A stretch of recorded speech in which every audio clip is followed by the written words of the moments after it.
តោះបងប្អូនទាំងអស់គ្នាថ្ងៃនេះទំនេរចាក៏នេះនាំគ្នាដើររុកគល់ព្រិចចាដោយសារតែភ្លៀង2មេហើយខាងនេះចាហើយក៏តាពាំងព្រិចក៏ចាប់ផ្ដើមដុះដែរតែដុះមិនសូវច្រើនទេថ្ងៃនេះចង់ហូបជ្រក់តាពាំងព្រិចចាដោយសារតែឥឡូវវាស្ពូបន្លែធម្មជាតិមិនថាថ្ងាន់មិនថាជ្រេះចាតែត្រូវទឹកភ្លៀងហើយគឺហូបអត់បានទេចាដោយសារជ្រេះត្រូវទឹកភ្លៀងល្វីងអញ្ចឹងគឺមានតែ100តាពាំងទេចាតាពាំងព្រិចទូចហ្នឹងអ្នកណាធ្លាប់ហូបអត់ចាគឺជ្រក់ឆ្ងាញ់មែនតែនចាហូបជាមួយនឹងត្រីអាំងឬក៏ជ្រក់ហូបជាមួយបាយធម្មតាក៏ឆ្ងាញ់ដែរបងប្អូនហើយនេះ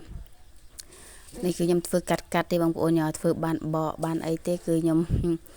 ដាក់វីដេអូស្ងោតែម្ដងនោះស្ងោឆ្អិនហើយបងប្អូនចាដោយសារតែបញ្ញាប់ពេកចឹងណាហើយនេះបុកអំបិលទេក៏អត់បានឲ្យមើលដែរបងប្អូន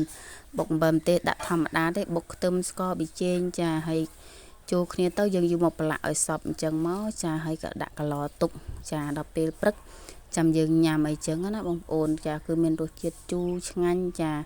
ជូរបែបធម្មជាតិទេបងប្អូនចាយើងអត់បាច់ដាក់ក្រូចឆ្មាក្រូចអីទេបើសិនតែយើងធ្វើហូបភ្លាម